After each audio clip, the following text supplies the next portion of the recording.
Hey Indian, come here.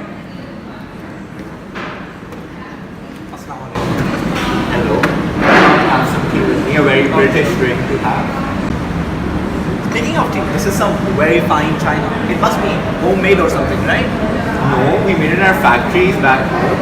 You mean the factories you made by stealing all our wealth back in India?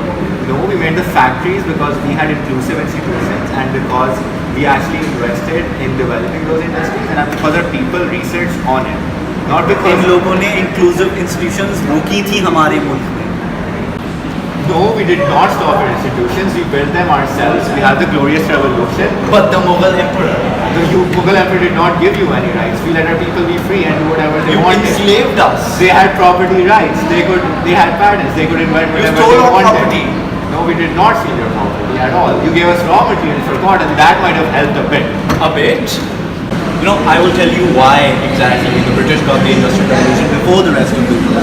You colonized half the world, you stole their resources and manufactured it back home and then sold it back to us. I think that's Providence helped us. We had coal ourselves, and we used that to fund our industrial revolution. That helped us build steam engines, and we used them for transporting the raw materials and helping our people.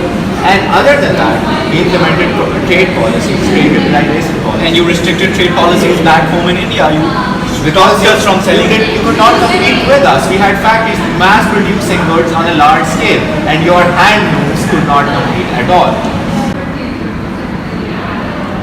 So now I'll tell you another reason why we had industrial revolution and not you.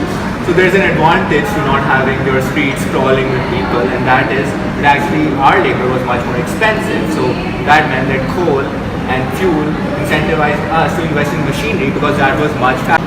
I'm going to stop you right there. Even though you've invented all of these things, tell us like, why do we still beat you at cricket? I don't care. We're still the better economy.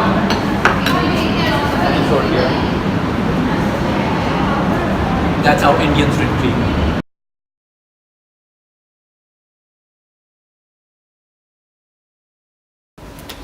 Hi guys, welcome to our YouTube channel, History for Nerds! Today we're going to be talking about the Industrial Revolution. What a wonderful time that was. Big factories, big cities, child labor. Let's not talk about that right now. Let's talk about happier stuff. The Industrial Revolution. So what makes the Industrial Revolution so important? Industries, right? But what really fueled the growth of industries that so define this period? Things like inventions, right? Glorification of people like engineers and inventors, much like you guys glorify YouTube video makers, right? So perhaps the most important invention during the Industrial Revolution was the steam engine, right? And something as simple as heating water to produce energy is still used in the modern world today. Things like nuclear energy still use hydroelectricity that is produced by the steam engine, which is created by our famous guy Watts here, right? The second most important invention was the cotton spinning jenny here, right? And what the cotton spinning jenny did was it used the exploited resources that Britain had, namely cotton, and used it to produce really efficient and cheap clothes, similar to the merch we're wearing today, which you can buy at our website for $99. Historyfornerds.com. Right. So because of all of these inventions, the Industrial Revolution led to Economic growth. As you can see on this graph, which looks oddly like a hockey stick, there's a lot of stagnant growth over here until we hit the 1800s, and boom, what happened?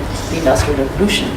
See, with the rise of cities, factories, there was a lot of surplus product. There were a lot of employment opportunities. People now had the chance to earn money and spend it. So obviously the economy was going to grow, except for people like that and crime. It's just unfortunate. We can see in this picture over here a factory scene. We see lots and lots of workers, employment, and we see them all working on some metal over there in a furnace. And what happened was that because you had so many opportunities in a factory, and most factories were placed in cities, you had rural to urban migration. And so all of the cities you see here, London, Liverpool, Manchester, all of them grew during this time, right? And what you needed because of these growth of cities was Communication. we see a rise in communication. How so? We see the steam engine being used on railroads connecting Britain all over. We see the telegram being invented. And so the Industrial Revolution revolutionized the way we communicate. Okay. That's all the time we have for today on History for Nerds! And here's a message from our sponsor.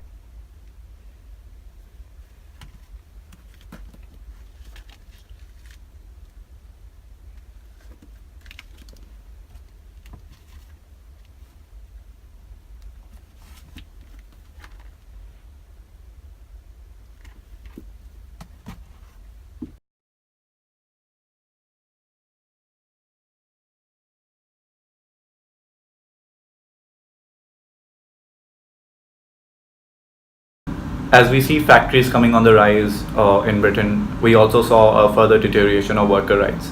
Even though slavery had ended in Britain and the rest of the world, or was on the progress of ending, we still saw workers working in extremely poor conditions, slave-like conditions. Most of them were given extremely poor wages.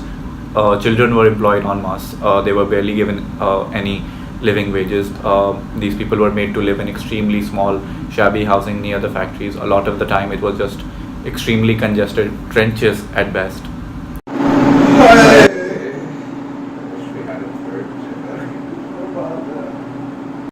Other than that, we saw the rise of disease within these colonies, particularly cholera and tuberculosis.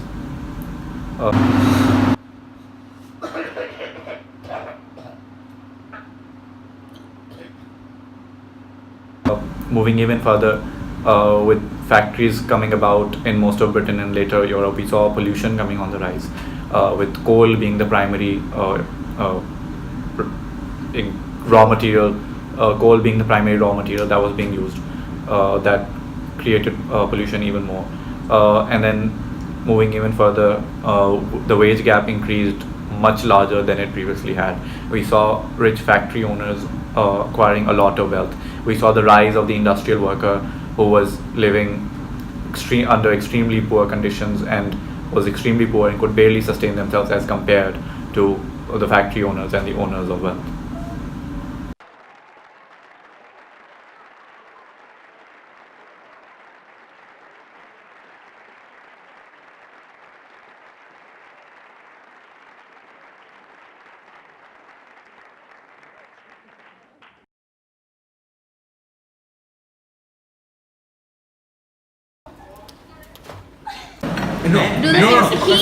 How are you holding it?